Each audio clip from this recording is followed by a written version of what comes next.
Hello and welcome back. It is absolutely fantastic to have you with us today.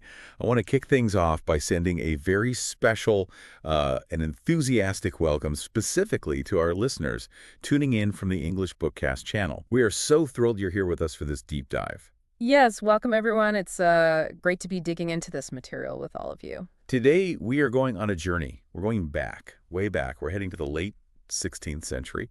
And, I think for a lot of us, when we think of that time, our minds go to Shakespeare, maybe Queen Elizabeth, explorers on big wooden ships, Right, the usual stuff. the usual stuff. But we rarely stop and think about what the universe actually looked like to the people living then. It's a fundamental point. It wasn't just that they knew less than we do. That's the easy way to think about it.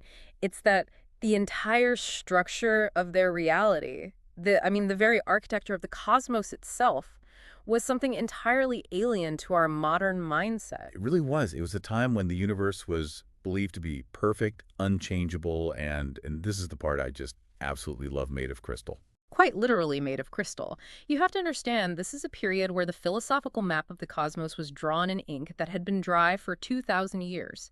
It was, for all intents and purposes, set in stone. Or set in ether, I guess. Or set in ether, right. But today, our mission really is to explore the life and work of the man who decided to take a giant eraser to that map. We are talking about Tycho Brahe. Tycho Brahe, the Danish nobleman, the man who, he just changed everything. He's the observer. That's the title he earns, I think. And we're going to look at how this one man, without a telescope, and you have to keep reminding yourself of that, no telescope managed to just shatter the 2,000-year-old foundations of Aristotelian physics. And before we get into the really heavy science, I just have to say, looking at these sources, Tycho is not your typical stuffy scientist in a lab coat. He's not some monk quietly copying texts in a library. Oh, far from it. He is probably one of the most colorful, most flamboyant characters in the entire history of science. He is absolutely larger than life. Yeah. We're talking about a man who lost part of his nose in a duel and then decided to replace it with a metal prosthetic. Right. And it happened when he was just a student at the University of Rostock in 1566. He gets into this really heated argument with another nobleman, a guy named Mandrup Parsberg. And what are they arguing about? You'd think, a woman, politics, land. No, and this is what makes it so perfectly Tycho. They were arguing about a math formula. A math formula. A math formula, or possibly the legitimacy of a specific astrological prediction. They were at a wedding dance. They'd had a bit too much to drink, they argued, and they decided the only way to settle it was with swords in the dark. In the dark. That just seems like a recipe for disaster. It was. A sword slipped and it sliced off the bridge of his nose. And because he's this incredibly wealthy, image-conscious nobleman, he couldn't just walk around disfigured. So he has these prosthetics made. And the legend is that he had a few of them, right? Exactly. The story goes that he had a gold and silver alloy one for special occasions, for court appearances, blended to look like flesh tone from a distance. That is quite a look. I'm here to do some astronomy, and by the way, I'm wearing a gold nose. And for everyday wear, around the observatory, he supposedly had lighter ones made of copper or brass. He apparently carried a little pot of glue or paste with him to keep it attached. And the eccentricities, they just do not stop there. The sources mention a pet elk. Yes, an elk. Not a dog, not a cat. An elk that lived inside his castle with him. Which just raises so many logistical questions about house training a massive forest animal. Well, sadly, the elk story is a bit of a tragedy, but it gives you a perfect sense of the atmosphere at his castle. Tycho himself wrote a letter about it, mentioning that the elk had died. Apparently, the creature had wandered up the stairs into the castle during a banquet. As you do, if you're an elk. As you do. And it drank a considerable amount of beer that was offered to it. The elk drank beer. Massive amounts of it, apparently. It became intoxicated, tried to walk back down the stairs, stumbled, fell, and broke its leg. It died shortly after. That is just so bizarre, but it paints such a vivid picture, doesn't it? We have this flamboyant, intense, unbelievably wealthy character. He ruled over his own private island kingdom that was dedicated entirely, 100%, to the stars. It was a kingdom of science, but underneath all of that, underneath the gold nose and the drunk elk, there was an obsession. An absolute burning obsession with precision. And that right there, that's the core question we need to answer today.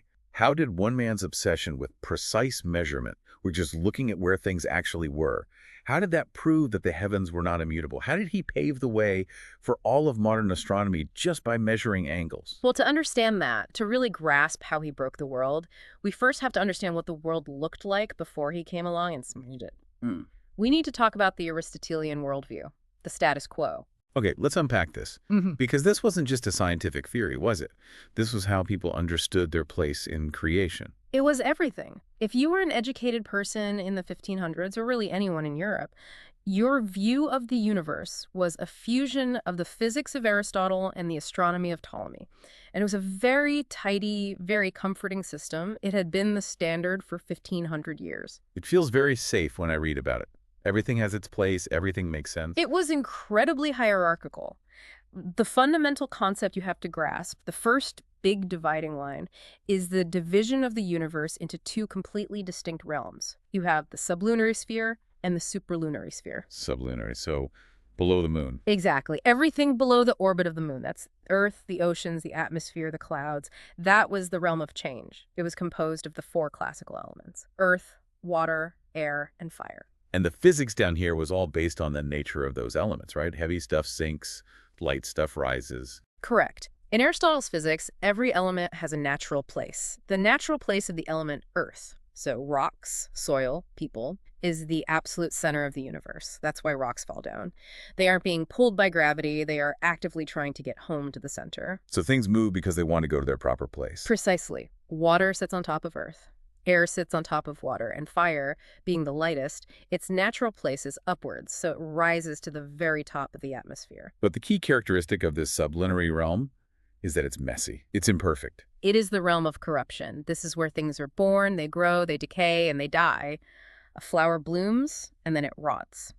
A person is born and eventually passes away. Storms form, and then they dissipate. It is chaotic. It is flawed. You called it the drain of the universe. That's a really good way to put it. It's the heavy, sluggish, messy bottom of the cosmos. But the moment you cross that boundary of the moon's orbit and you go superlunary, everything changes. The laws of physics are completely, fundamentally different. And this is the celestial realm, the heavens. Yes. The heavens were not made of earth or air or fire. They were made of a fifth element, a quintessence, or ether. And the defining characteristic of this ether is that it is perfect, it is eternal, and it is absolutely unchanging. So nothing ever dies or is born in space. No new stars, nothing burns out. Never. That was the central dogma. The stars you see in the sky are the exact same stars that have always been there, in the exact same spots since the moment of creation. They don't burn out, they don't move relative to each other. The planets move, of course, but they move in perfect circles because the circle is the most perfect shape. It has no beginning and no end. And crucially, they don't just float in empty space. I think this is the hardest thing for a modern mind to visualize. When we look up, we see a void. They saw a solid structure. Yes, the crystalline spheres. Walk us through that, because crystalline sphere sounds like something out of a fantasy novel. Well, imagine the universe is like an onion, or maybe a set of those Russian nesting dolls. The Earth is the tiny pit right in the middle, and surrounding it are these massive, solid, but perfectly transparent shells. They're made of this invisible crystal, this ether. Solid shells, like actual glass. You could tap on them. Well, think of it as a material that's perfectly solid, but also perfectly transparent and frictionless. The moon is literally embedded in the first shell, like a jewel that's set in a ring, and that whole shell rotates, and that's what carries the moon around the Earth. So the moon isn't flying on its own, it's being carried. It's on a conveyor belt, essentially. Yeah? Then there's the next shell out, and that carries Mercury. Then another for Venus, one for the Sun, then Mars, Jupiter, Saturn, and finally the very outermost shell, the firmament, which holds all the fixed stars. So when a planet moves across the sky, it's not actually flying through space, it's just that its sphere is turning. Exactly. The sphere itself rotates at a specific speed. That's why the planets don't fall down. They are physically stuck in these spheres. And there is no empty space between the planets. It's shell pressed right up against shell all the way out to the stars. I always try to visualize this. It's like a giant, perfect clockwork mechanism. That is an excellent analogy. You know, if you have a really expensive Swiss watch, the gears never rust, they never skip a beat. It just turns eternally perfect. If you looked up at the sky in 1550, You weren't seeing space as we think of it, a cold, empty vacuum with rocks floating in it. You were looking at the underbelly of a giant, solid, divine machine. A perfect description. And because it's perfect and divine, it cannot change. That is the dogma. So if you see something new, like a comet or a meteor or a strange light, Aristotelian physics demands that that event must be happening in our atmosphere. Because if it's changing, it can't be in the heavens, by definition. By definition, it has to be sublunary. It's basically just weather. Comets, for example, were thought to be dry exhalations from the Earth-like swamp gas that rose up high into the atmosphere and caught fire. They were meteorological, not astronomical. So that's the theory. It's beautiful, it's consistent, it meshes with the Bible.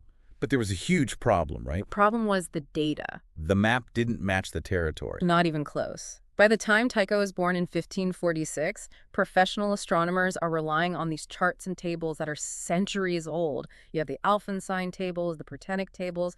These were based on the models of Ptolemy or Copernicus, but the raw data they used was incredibly sporadic. Sporadic in what way? What do you mean by that? I mean that astronomers would only observe a planet when something important was happening. An eclipse, a conjunction where two planets pass each other, an opposition, they'd take a measurement, do a whole bunch of complicated geometry, and then try to predict where that planet would be in the future. But they weren't watching it every single night.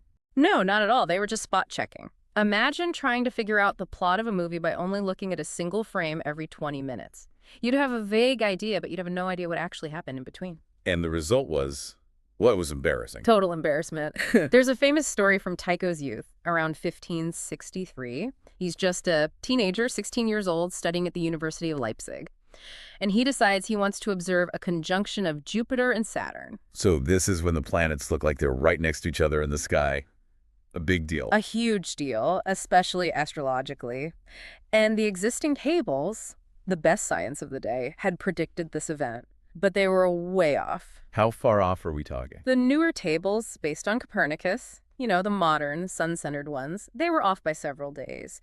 But the older, standard Ptolemaic tables, they're off by a whole month. A full month. A full month. Imagine trying to navigate a ship across the ocean or cast a critical horoscope for a king, and your primary reference manual is off by a full month. What's a scandal? It's like me trying to meet a friend for coffee. And I show up in November, and they show up in December. It's not just inaccurate, it's completely useless. It's useless. And this young teenager, Tycho, he looks at this and has this profound realization. We are trying to build these grand models of the universe on a foundation of sand. He realized that logic and philosophy and geometry weren't enough. You couldn't just sit in a room and think your way to the truth, which was the old Greek way. You needed better data. Cold, hard, relentless data. And this brings us to the man himself and how he gets the power to collect that data. Let's talk about the Lord of Uraniborg, because Tycho isn't just some monk in a tower. He comes from serious money and power. Oh, serious power. He was born into the high Danish nobility.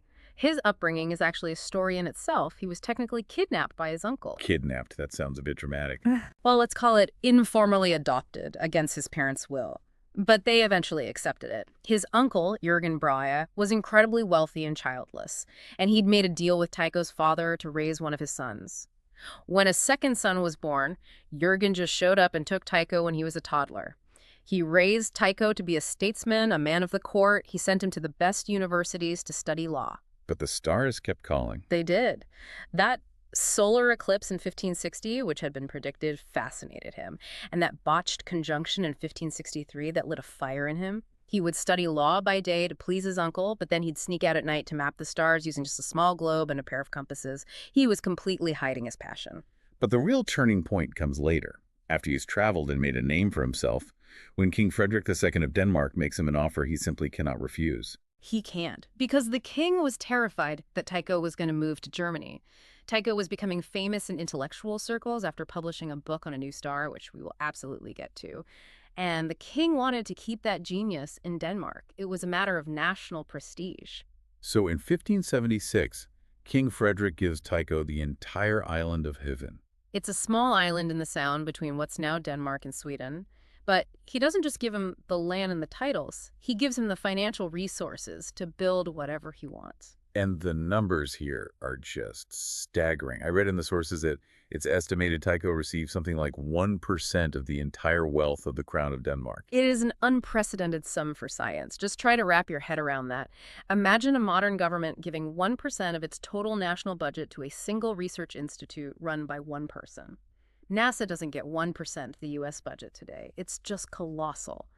And it allowed him to build Uraniborg. The castle of the heavens. It was the first purpose-built custom research institute in the history of Europe, but it wasn't just an observatory. It was a palace. Describe it for us. What would it be like to visit this place? Well, first off, it was built in a grand Renaissance style, strictly symmetrical. It sat in a perfectly square enclosure with ornate gardens that were aligned to the compass points. The main building itself had towers with conical, removable roofs for observing.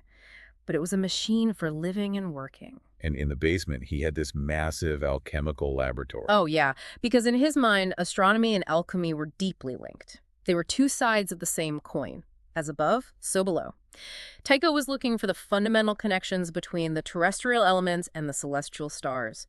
So he's down there with 16 furnaces, boiling mercury, analyzing metals, trying to unlock the secrets of matter. And then upstairs, he's mapping the stars. And on the ground floor, he has his own printing press. This is so crucial. He could publish his own data, his own findings, without a publisher censoring him or delaying him for years. He even had his own paper rails, powered by water from his fish ponds. He had gardens for medicinal herbs. He had living quarters for dozens of students, assistants, and instrument makers. It sounds like a cross between a Bond villain's lair and a modern university campus. That is a surprisingly accurate description. It was a factory for producing data, and he ran it like a feudal lord. But the heart of the entire operation, the whole point of the island, was the instruments, and we have to clarify this again. No telescopes. This is the part that just blows my mind. He is achieving this legendary precision up to 1 arc-minute, which is a tiny, tiny sliver of the sky. Right. An arc-minute is 1/60th of a degree. To put that in perspective, the full moon is about 30 arc-minutes across.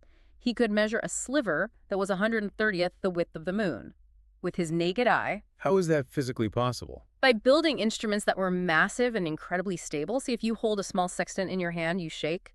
There's human error. The gradations on the scale are too small to read accurately.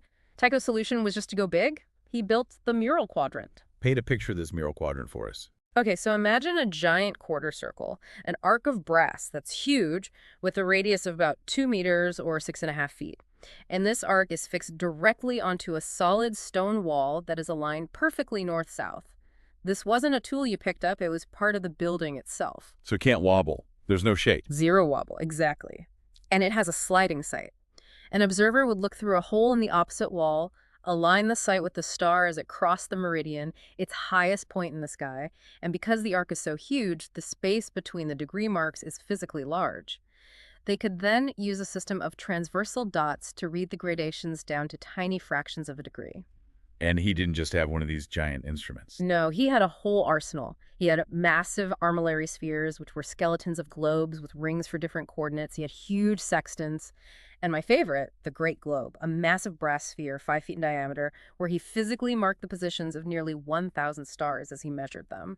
It was a physical 3D database of the sky. He worked on that globe for decades. And he was such a perfectionist that he eventually built a second observatory, right? Chernobyl. Yes.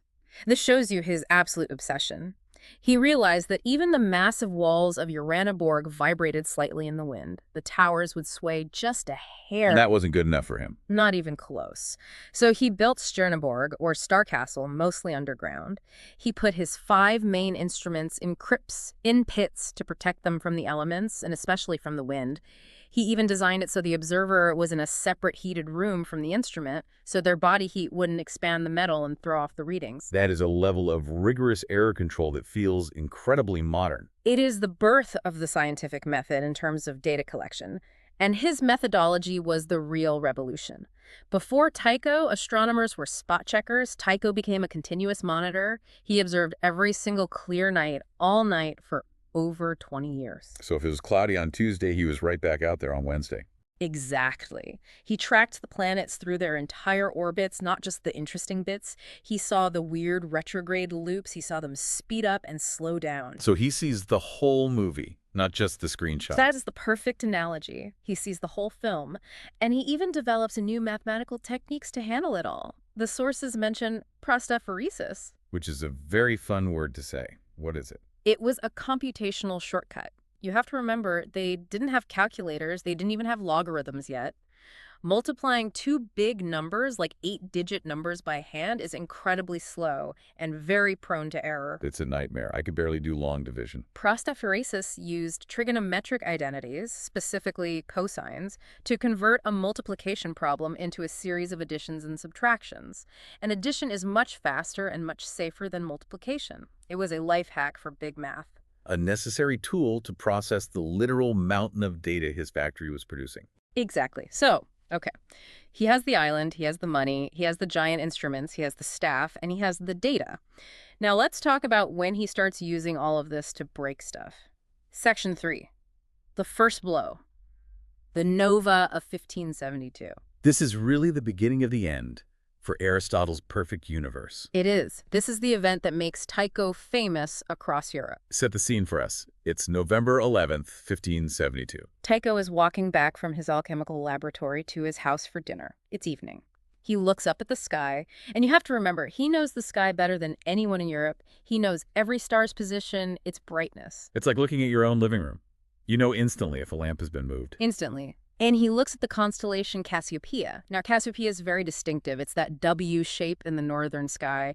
And suddenly, there's an extra star in the W. A stella nova. A new star. A new star. And this wasn't some faint little thing. It was brighter than Venus at its peak. You could see it during the day if you knew where to look. So everybody sees this. It's not just him. Oh, everyone sees it. And Europe is in a panic. You have to understand the mindset. Comets, new lights in the sky, these were omens? Is it a sign of the apocalypse? Is a plague coming? Is the king gonna die? But the establishment, the Aristotelian university professors, they have a standard explanation ready to go, right? They do. They immediately fall back on the dogma. They say the heavens are perfect and unchanging, therefore this new thing cannot be in the heavens. It physically cannot be there. So where is it then? They argue it must be an atmospheric fire, like lightning or a comet or just some gases burning in the upper air. It has to be sublunary. It's a smudge on the window, not a new building across the street. Exactly. But Tycho isn't satisfied with philosophy. He has his instruments, and he decides to test this claim using the concept of parallax. Okay, let's unpack parallax really simply. The sources use the thumb analogy, which I think is great. It's the simplest way to understand it. Right now, if you're listening, hold your thumb out at arm's length. Close your left eye and look at your thumb with your right eye, lining it up with something in the background. Now switch eyes. Open your left, close your right. Your thumb seems to jump side to side against the background. Right. The thumb moves, but the wall behind it stays still. That apparent jump is parallax. And the closer an object is to your eyes, the bigger that jump is. If you bring your thumb right up your nose, the jump is huge. But if you look at a building miles away and switch your eyes, it doesn't seem to move at all. So Tycho is using the Earth's rotation as his two different eyes. In a way, yes. He compares the position of this new star against the known fixed stars around it in Cassiopeia. He measures it very carefully early in the evening when he's on one side of the planet, and then again late in the morning when the Earth has rotated and he's in a different position. He also compares his measurements with other astronomers across Europe. If this object were close, in the atmosphere like the moon is or a cloud, it should shift its position relative to the background stars. It should wiggle a little bit. It should definitely wiggle. The moon wiggles a lot because it's relatively close. We can measure the parallax of the moon easily. And what did he find with the nova? Nothing. Absolutely zero measurable parallax. No wiggle at all. No wiggle. He measured it again and again to the absolute limit of his instruments, which we know were incredibly precise. It remained perfectly fixed relative to the other stars in Cassiopeia. So if it doesn't move relative to the stars, then it must be among the stars, or at the very, very least, it has to be extremely far away, certainly much, much farther away than the moon. which means it is in the superlunary sphere, the perfect unchanging realm. Correct. And that is the heresy. He proved with data that a new thing had just appeared in the supposedly unchanging realm. That sounds like a small detail, but it's like finding a loose thread on a sweater. It unravels the whole thing, doesn't it? It does. It meant Aristotle was wrong. The heavens can change. This was a massive psychological blow to the medieval worldview. It's like finding a scratch on a diamond that was supposed to be flawless. If the heavens can change, are they still divine? Are they still eternal? What else are we wrong about? It opened a huge crack in that cosmetic egg. Uh-huh. But the second blow, which came just 5 years later, was the one that shattered the shell completely. Yes. The nova proved that change was possible, but the Great Comet of 1577 was what proved the entire structure was wrong. Okay, Section 4, the Great Comet. Comets were even more terrifying to people than novas. They moved, they had these ghostly tails, they were seen as direct harbingers of doom. Yeah. In 1577, a massive comet appeared with a huge, brilliant tail, and the sources mentioned prophecies of bloodshed, the fall of kings, widespread panic. Just the standard panic then. The standard panic. But Tycho, on his island, doesn't panic. He sees it as another data point. He observes it relentlessly from Fenn. He applies the exact same parallax method. He compares the comet's position to the background stars night after night, and he compares his data with other astronomers in different locations, like Prague. And again, he's trying to figure out how far away it is. Exactly. And he finds that the comet does have a parallax, but it's a very, very small one, much smaller than the moon's parallax. Which means it's much further away than the moon. Exactly. So strike one for Aristotle. The comet is a celestial body, not just burning gas in the atmosphere. It is out there in the heavens. But then he does something even more radical. He doesn't just measure its position, he tracks its motion over time. He reconstructs its orbit.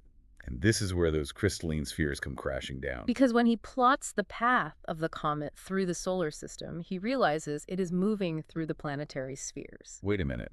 If the planets are embedded on solid crystal shells, the comet should smash right into them. It's like throwing a rock through a series of glass windows.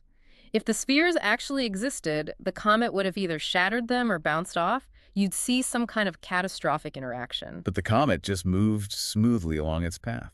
It moved smoothly. Its path passed between the spheres of Venus and Mercury. It cut across the orbit of Mars. It moved through the solar system like a fish swimming through water. So if a comet can just fly through the solar system unimpeded, then there are no solid spheres. The spheres do not exist. That is a complete physical dismantling of the known universe. It is. Tycho proposed a radical new concept, fluid heavens. Fluid heavens. He argued that the space between the planets is not solid, it's a fluid, or it's empty, a free space.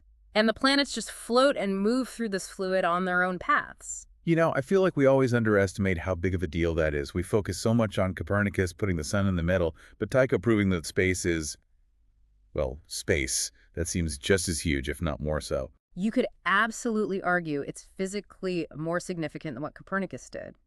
Copernicus, in his own model, kept the crystal spheres. He just rearranged the furniture. He still thought solid spheres carried the planets. Tycho burned down the house. He proved that the physics of the heavens was dynamic. Bodies could move freely through a void. And this leads to a terrifying new question for them, though. If there are no spheres holding the planets up, why don't they fall down? Exactly. And Tycho didn't have the answer to that. That would have to wait for Newton and gravity. But Tycho cleared the way. He removed the ancient scaffolding. He left the planets floating mysteriously in the void. So, okay, he's broken Aristotle. He's broken the spheres. He's proved the heavens can change. The obvious next step for us is to assume. Does he now join Team Copernicus? Does he say, okay, you were right, the Earth moves around the sun? And this is where the story gets really interesting and really human. The answer is a resounding no. Why not? He's so smart. He has the best data in the world. He's not afraid to challenge authority. He just proved 2,000 years of science were wrong about the spheres.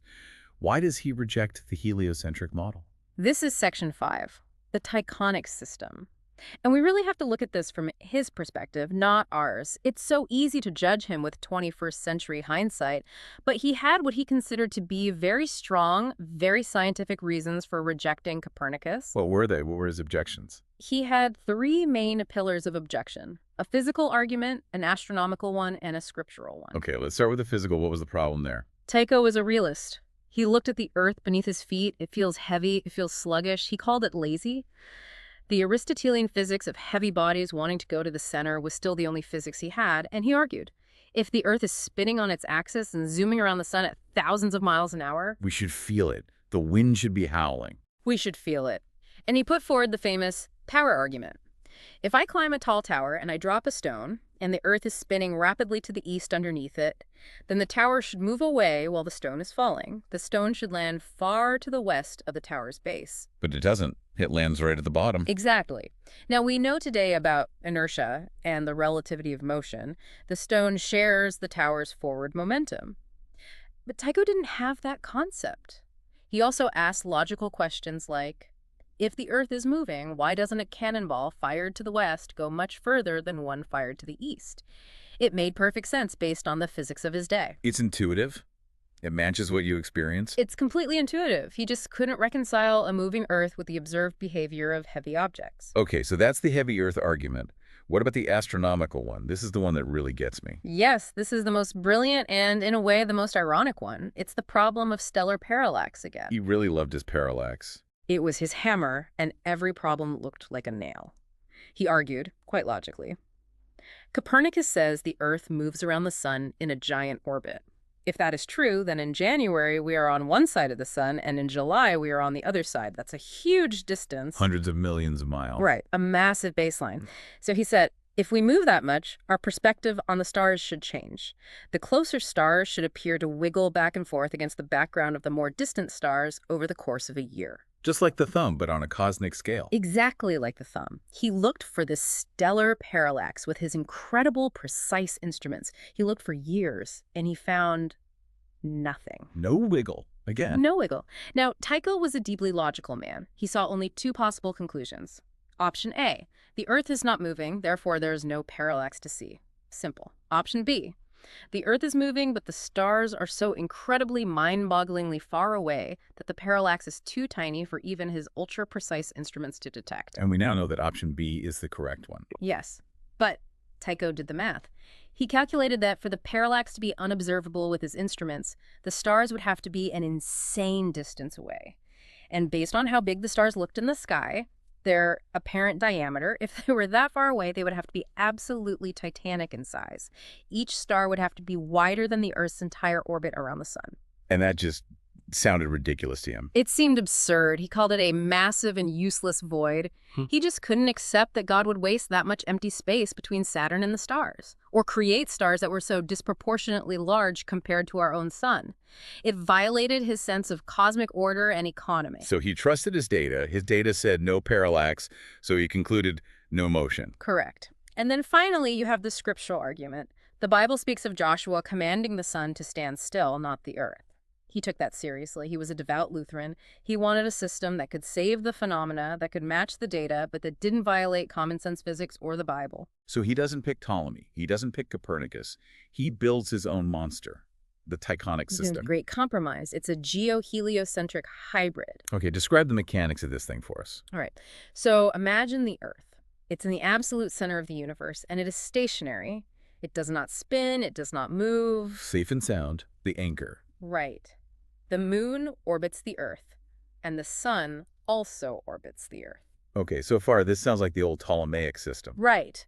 But here is the brilliant twist. Mercury, Venus, Mars, Jupiter, and Saturn, they all orbit the sun. So the sun is like a bus driver. It picks up all the other planets and carries them in a group around the stationary Earth. That is a perfect way to put it. The sun has its own posse of planets, its own mini solar system, and that entire system revolves around the Earth once a year. That sounds incredibly messy, like a spirograph drawing. It looks complex when you draw it, but mathematically, it is identical to the Copernican system. If you take the Copernican map and you just pin the Earth down and let everything else move relative to it, you get the Tychonic system. It predicted the planetary positions just as well as Copernicus's model did. But it kept the Earth still, solving all of his other problems. It was the perfect solution for the time. It gave you all the mathematical elegance of Copernicus. It easily explained things like the retrograde motion of Mars, for example, but it kept your feet firmly on a stationary planet and kept your theology intact. But wait, didn't this create a kind of celestial traffic jam? I remember reading that in his system, the orbit of Mars actually crosses the orbit of the sun. It does, and that's a brilliant point. In the Tychonic system, Mars at opposition comes closer to the Earth than the sun does. Its orbital path absolutely intersects the sun's path around the Earth. Which would be a total disaster if he had solid crystal spheres. Crash, boom, bang, total cosmic wreckage. But remember, Tycho had already proved the spheres didn't exist with his comet observations, so he could just say, It's fine, the heavens are fluid, orbits can cross without any problem. Ah, I see. So his own system required the abandonment of the solid spheres. It all fits together. Exactly. It was a completely self-consistent system based on his own discoveries. It wasn't just some random patch job. It's incredibly clever. It really is. It solves all of his problems in one go. And it was incredibly popular. We tend to think that history went Ptolemy, Copernicus, Galileo truth, but that's not right. For a long time, the Tychonic system was the leading contender. It was the safe science. Which brings us to the Jesuits.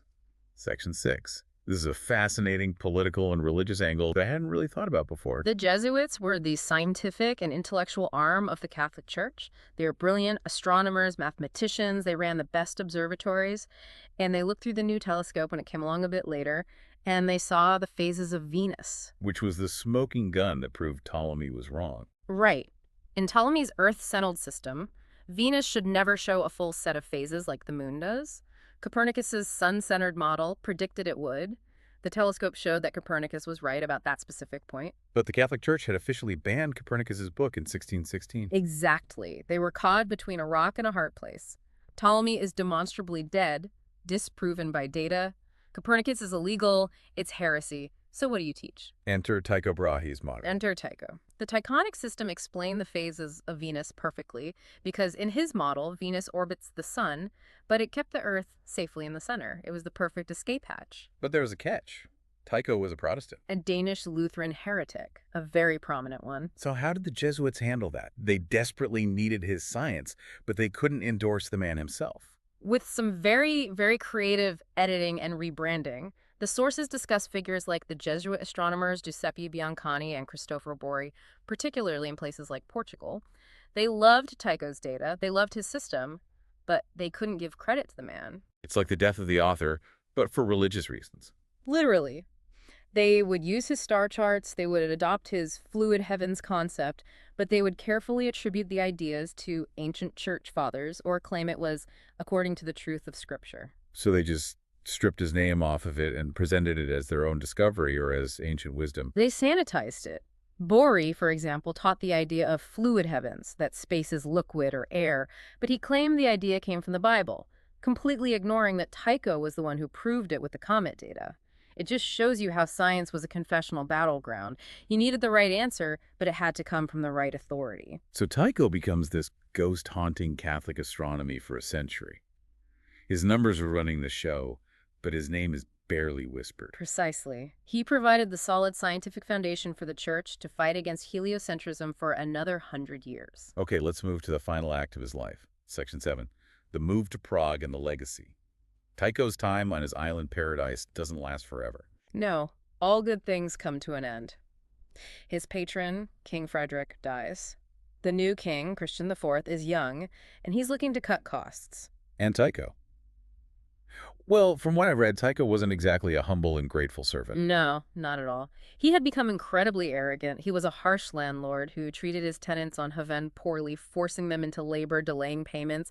He acted like a king himself, and he wasn't very good at answering to the actual king of Denmark. So the funding starts to dry up. The king slashes his budget. Tycho, deeply offended, leaves in a huff in 1597.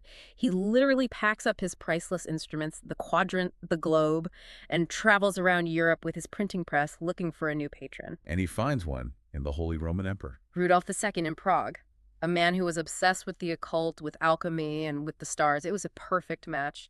Tycho becomes the imperial mathematician. He sets up a new observatory in a castle near Prague. And this is where the cast of our story expands.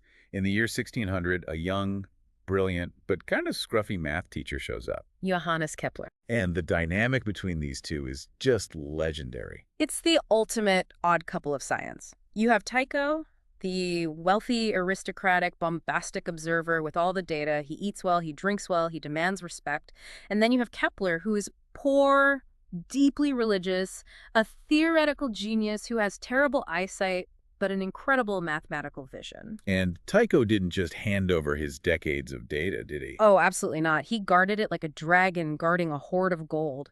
He knew Kepler was a committed Copernican. He knew Kepler wanted to use the data to prove the Earth moved. Tycho wanted Kepler to use his data to prove the Tychonic system was the correct one. So he just dribbled the data out to him piece by piece. Specifically, he assigned Kepler the most difficult problem he had. the orbit of Mars. Sort of a, here, kid, figure this one out and leave me alone. Pretty much. Mars was the problem child of the solar system. Its orbit was the hardest to fit into perfect circles. Tycho had struggled with it for years. He probably gave it to Kepler, thinking it would keep him busy for a decade while Tycho worked on his grand synthesis. But that assignment was the key that unlocked everything. It was. There is this pivotal moment in the history of science. Kepler tries to fit Tycho's incredibly precise Mars data into a circular orbit. He tries over 70 different times with different offsets and arrangements. He works until his eyes practically bleed. And he gets really, really close. How close? He gets his model to match Tycho's observations to within 8 arc minutes of accuracy. 8 arc minutes. That is, what, about a quarter of the width of the full moon in the sky? Even less. It's a tiny, tiny discrepancy. For any astronomer before Tycho, a match that close would have been a stunning triumph. They would have said, that's good enough, it's just observational error, and published their theory. But not with Tycho's data. Kepler knew better. He trusted Tycho's precision. He knew Tycho did not make mistakes that big. He famously wrote, if I had believed that we could ignore these 8 minutes, I would have patched up my hypothesis. But since it was not permissible to ignore, those 8 minutes pointed the road to a complete reformation in astronomy. Because he trusted Tycho's eyes more than he trusted the 2,000-year-old theory of perfect circles. Exactly. That tiny, stubborn 8 arc-minute discrepancy meant the orbit could not be a circle. It was the clue that forced Kepler to abandon circles and discover that planets move in ellipses. And that opened the door to modern celestial mechanics. But Tycho didn't live to see that breakthrough. No, he died quite suddenly in 1601. Okay, we have to address the elephant in the room here. The bladder story. Ah, yes. The famous legend is that he was at a formal banquet with a nobleman, he drank too much wine, and he refused to get up from the table to relieve himself because it would have been a severe breach of courtly etiquette. And his bladder burst. That's the story that's been told for centuries. The sources say he fell ill that night and died 11 days later in agony. Is there any truth to it? Well, modern medicine and several exhumations of his body suggest it was likely uremia caused by a bladder infection or an enlarged prostate that created a blockage. The bursting part is probably a myth, but the urinary blockage was almost certainly real and fatal. And there were all those rumors of murder, too. Oh, yes. For centuries, there were rumors that he was poisoned with mercury. Some said it was an agent of the Danish king getting revenge. Some even whispered that Kepler himself had done it to get his hands on the data. A data heist murder mystery. I like it. But the most recent analysis of his hair and bones, as mentioned in our sources, shows no lethal levels of mercury. So the most likely cause was just a very painful and very unfortunate natural death. His dying words, though, they're just haunting. Ne fusta vexisse vider. Let me not seem to have lived in vain. He was desperate for his entire life's work, the data, the instruments, the system, to mean something. On his deathbed, he was begging Kepler to use the data to prove the Tychonic system correct. And instead, Kepler used that same data to prove him wrong about the Earth's position. He did, but in doing so, he made Tycho's work immortal. Let's try to synthesize all this as we wrap up. What is the ultimate legacy of the observer? Tycho Brahe is the bridge. He stands with one foot firmly planted in the ancient world of philosophy and one foot in the modern world of physical science. He didn't get the system right. The Earth is not in the center. But he got the science right. He established that data is king. Dogma doesn't matter. Authority doesn't matter. What feels right doesn't matter. What does the measurement say? Exactly. Before Tycho, astronomy was mostly geometry and philosophy. After Tycho, it was a physical science based on empirical evidence. He smashed the crystalline spheres. He proved the heavens are a dynamic and changing place. He proved, most importantly, that if your beautiful theory disagrees with precise observation, your theory is wrong. Even if that theory belongs to Aristotle. Even if it's Aristotle. Even if it's the church. The data doesn't lie. It's such a powerful lesson. You have this one man who just looked harder and closer and more relentlessly than anyone in history up to that point. He saw the cracks in the crystal. And even though he didn't have the final imaginative leap or perhaps the courage to accept a moving Earth, he provided the precise, reliable map that allowed Kepler and Newton to go there. A provocative thought to end on, then.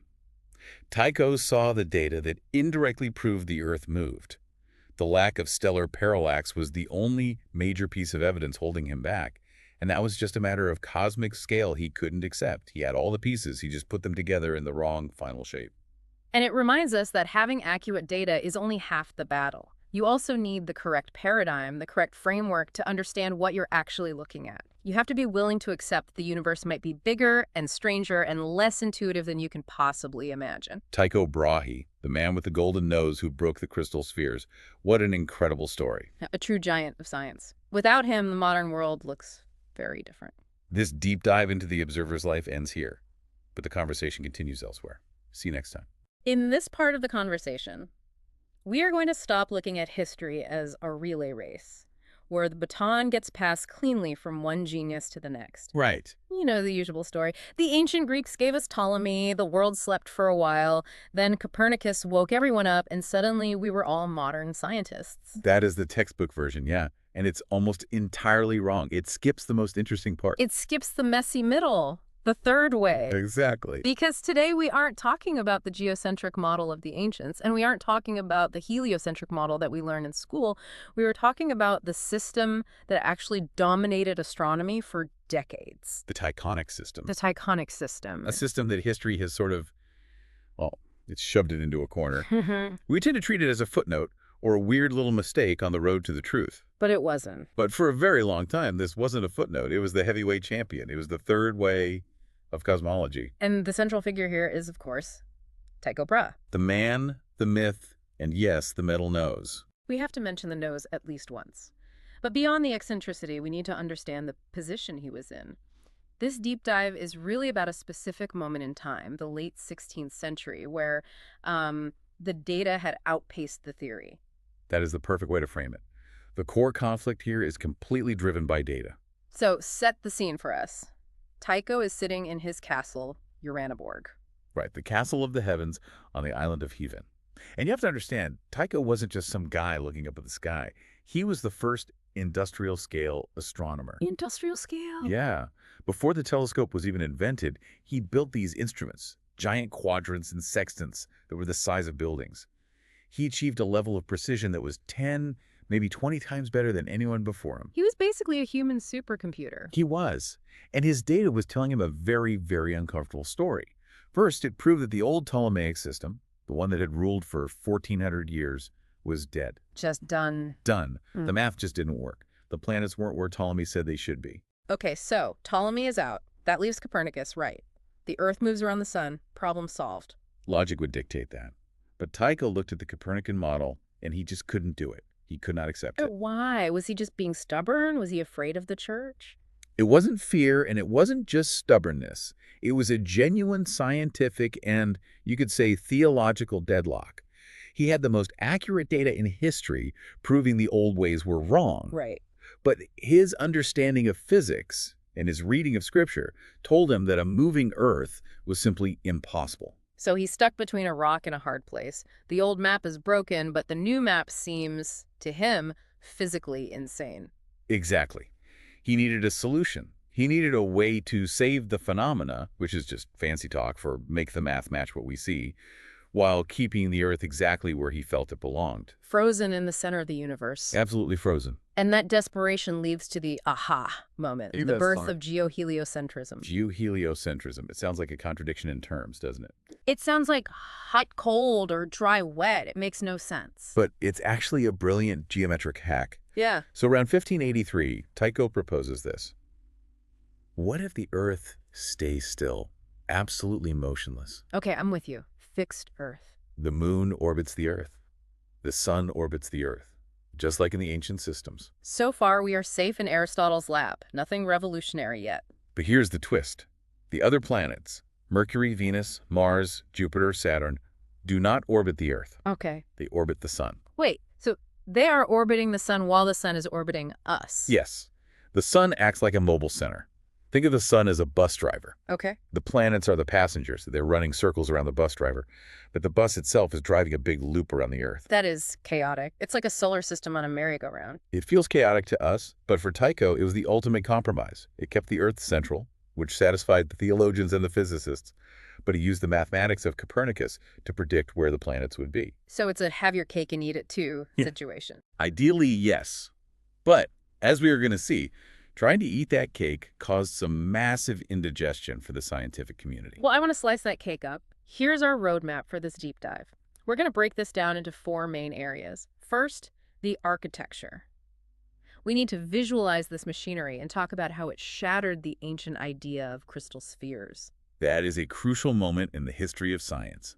Absolutely. Then we're going to get into the star size argument. I know you're excited about this. Oh, it is my favorite forgotten argument in history. It's Tycho's mathematical proof that Copernicus was hallucinating. Then we'll move to the Jesuit dilemma.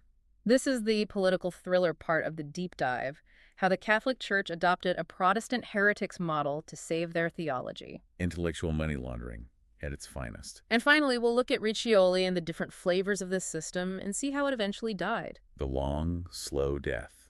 A fascinating story in itself. All right, let's jump into section 1, the architecture of the Tychonic system. You mentioned his major work, De Mundi Etheri Recentioribus Phenomenis. Right, published in 1588. The title translates to On the Most Recent Phenomena of the Ethereal World. Catchy. For the 16th century, that was a bestseller title. And this is where he lays out the blueprints for his system.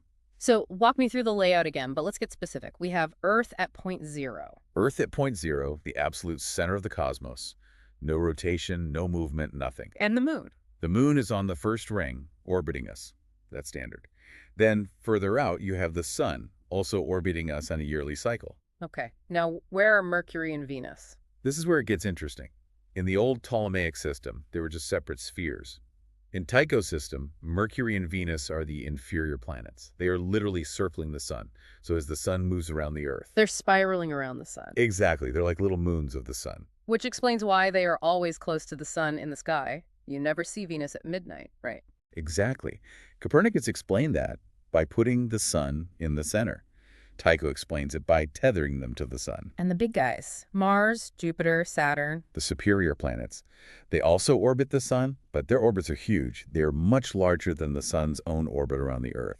So if I'm picturing this, the sun is doing a tight circle around Earth, and Mars is doing a giant circle around the sun. Correct. And if you draw that on a piece of paper, doesn't that create a problem? It creates a massive problem, a scandal, really. Hmm. If you draw the orbit of Mars centered on the sun and the orbit of the sun centered on the Earth, the lines cross. They intersect. They intersect. At 2 points, the orbit of Mars cuts right through the orbit of the sun. Okay, to a modern listener, that sounds fine.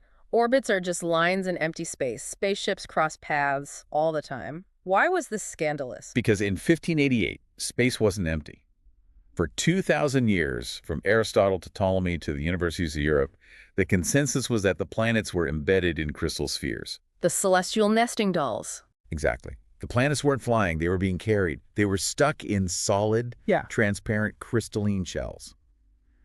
Because, the logic went, if they weren't in something solid, what would keep them moving in a perfect circle? They'd just fall. They just fall. So if you have solid spheres, and the orbit of Mars crosses the orbit of the sun. Crash, smash, broken glass everywhere. The universe grinds to a halt. You literally cannot have intersecting orbits in the Aristotelian universe. It's physically impossible. So did Tycho just ignore that? Did he say, well, the math works, so ignore the crashing sound? No, and this is where Tycho proves he's a genius observer. He didn't just ignore the spheres, he killed them. How do you kill a crystal sphere? With a comet. The Great Comet of 1577. Ah, the comet. I remember reading about this. This was a big deal, right? A major event. Huge. It was bright. It was visible across Europe. And historically, everyone thought comets were atmospheric. They were just gas burning up in the upper atmosphere of Earth's sublunar. Because the heavens were supposed to be perfect and unchanging, so a dirty snowball couldn't be up there. Right. But Tycho tracked this comet with his giant instruments. He measured its parallax, or rather, the lack of it. We'll get to parallax in a minute, but essentially he measured how far away it was. Yes. And he proved, mathematically, that this comet was at least 6 times further away than the moon. It was way out there. It was in the planetary realm. So he proved the heavens change. That was the first blow. But the second blow was the fatality. He tracked its path.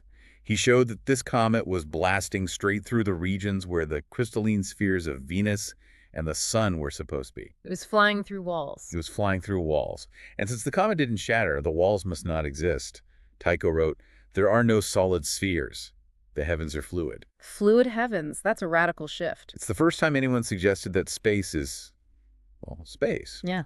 He said the heavens are made of a liquid or air-like substance, aether.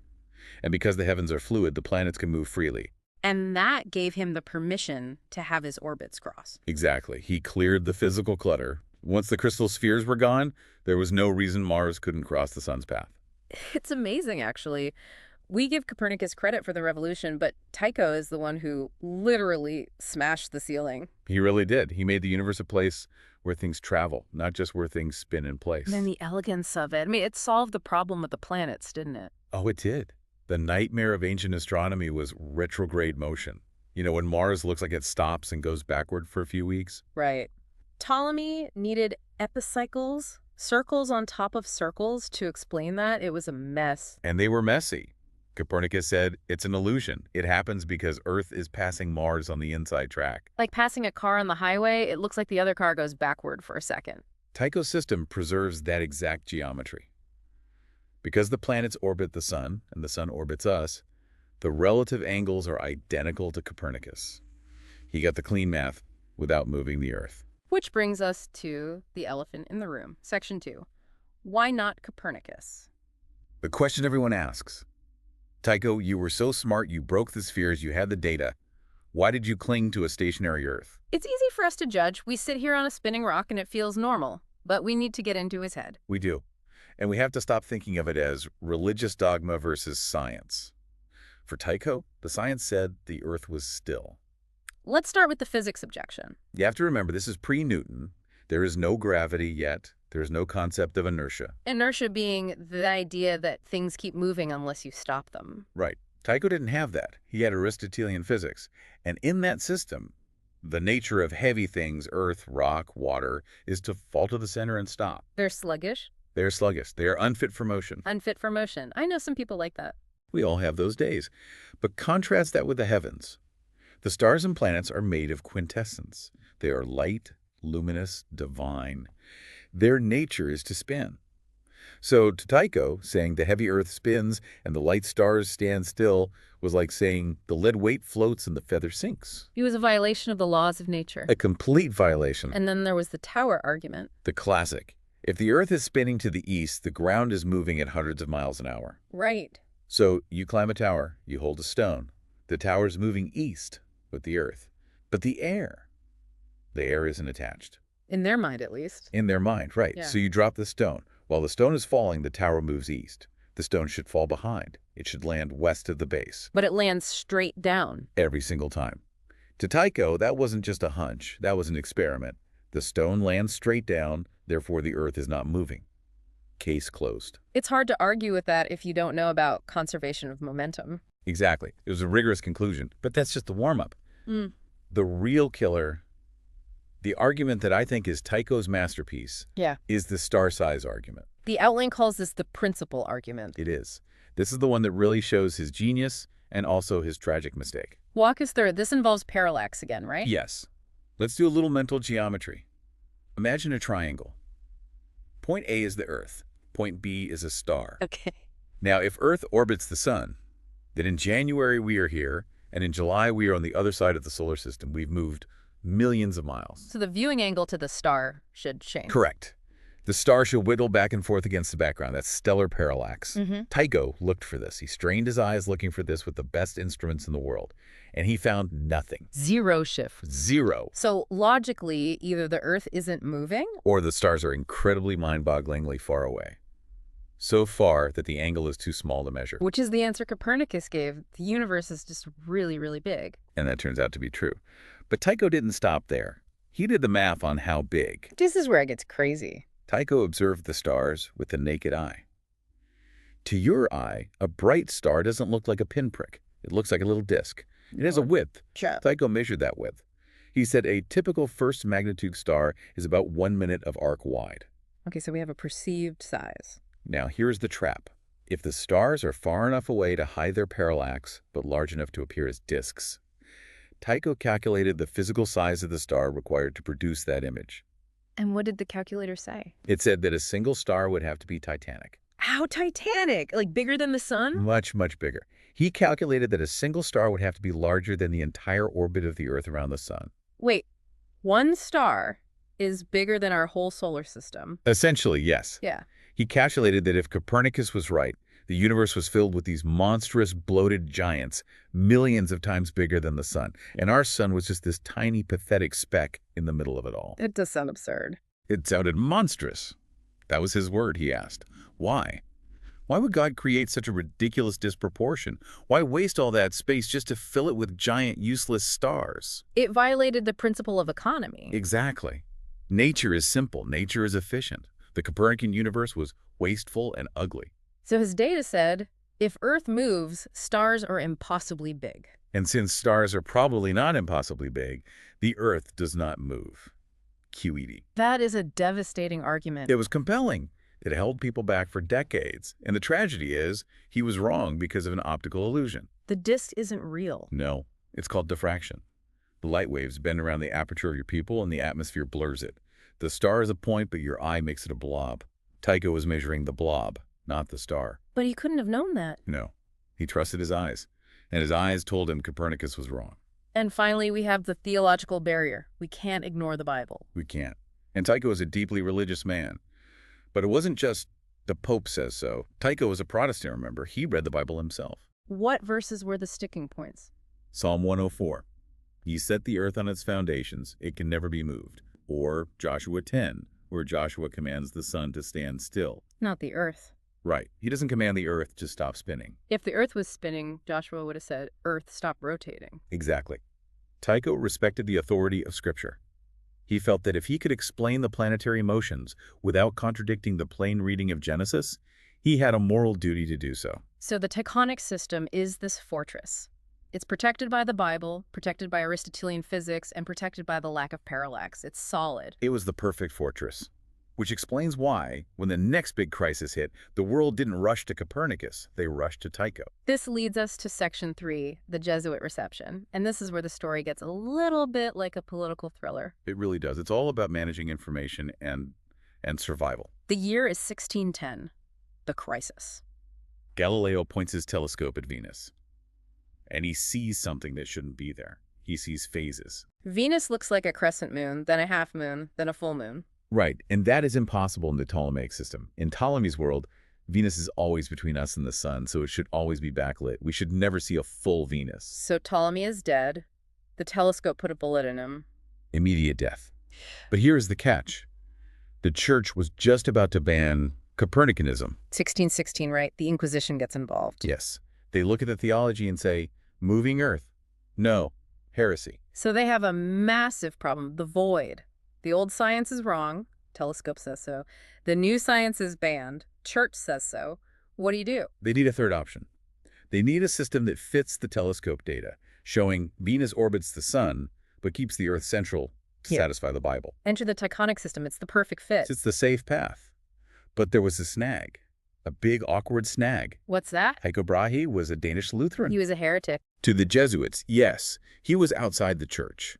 So you have the intellectual special forces of the Catholic Church, the Jesuits, needing to adopt a heretic's cosmology to save their own theology.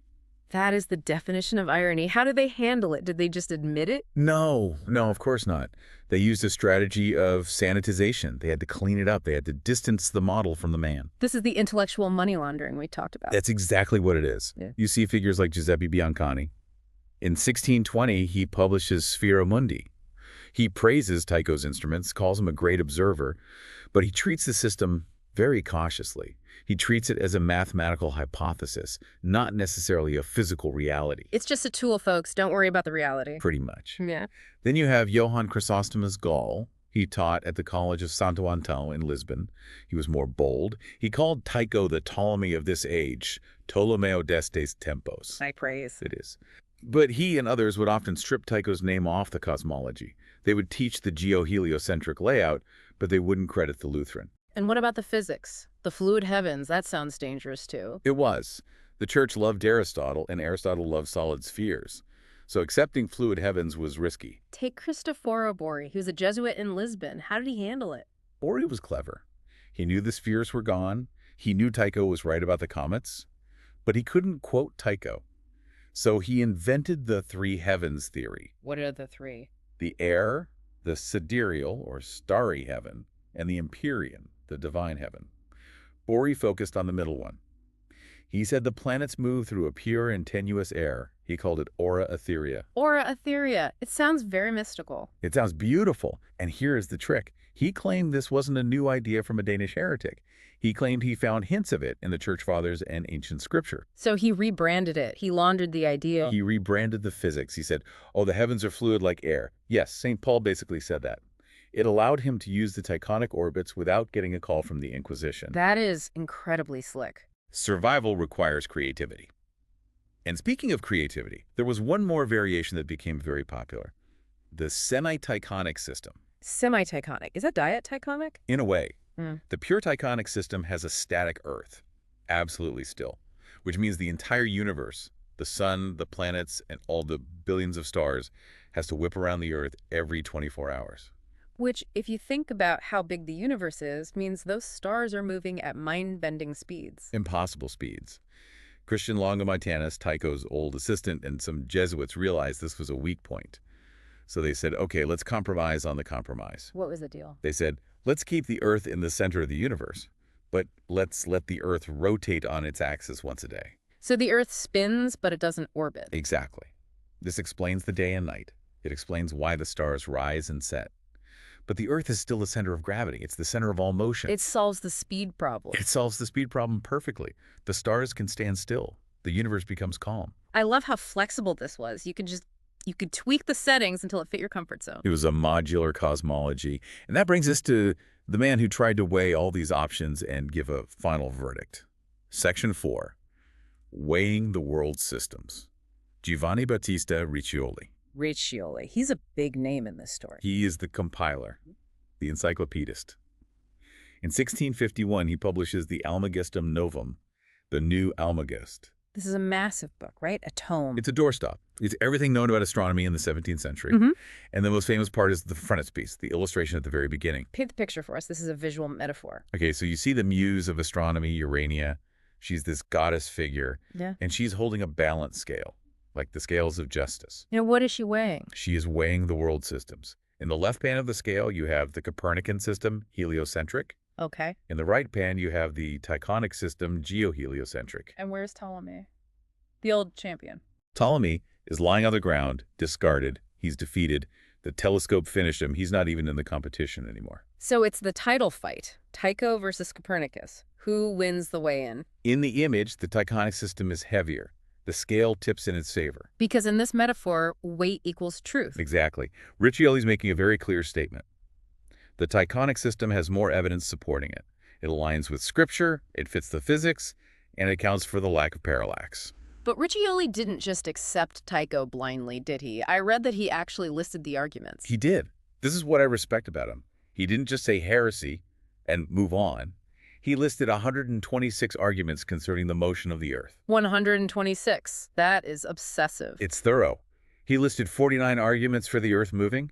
He gave Copernicus a fair hearing. He actually wrote down 49 reasons why the Earth might move. Yes. But then he listed 77 arguments against it. The scales tip. He concluded that the weight of evidence, the physics of falling bodies, the star sizes, the Bible, favored the Tychonic view. It wasn't just dogma. It was a rigorous analysis based on the available data. Now, Riccioli also had his own flavor, right? He didn't just copy Tycho exactly. No, he was a tinkerer. He proposed a Capellan variant. In his version, Mercury, Venus, and Mars orbit the sun. Okay, standard Tychonic so far. But Jupiter and Saturn, he had them orbiting the Earth. Why split the team up? What was the logic there? He had a very human-centric reason. He argued that Jupiter and Saturn are the major planets. They are the kings. And since the universe was created for humanity, the kings should pay homage directly to the Earth, not to the sun. That is, wow, Jupiter's big, so it should bow to us. It shows you how different their mindset was. Physics and hierarchy and theology were all the same thing. So in 1651, the Tychonic system, or Riccioli's version of it, is the winner. It's the heavyweight champ. So why aren't we Tychonians today? Section 5. The decline of the system. It wasn't a sudden death. We call it the long sunset. How long did it linger? Well into the 18th century, especially in Catholic countries like Italy and Spain and in China, where the Jesuit missions took the Tychonic system as the cutting-edge science. So in the 1700s, while Newton is already dead, people are still teaching this. Yes, because it served as a safe synthesis. It allowed astronomers to use the math of Copernicus, which was superior, but professed the philosophy of geocentrism. It was a shield.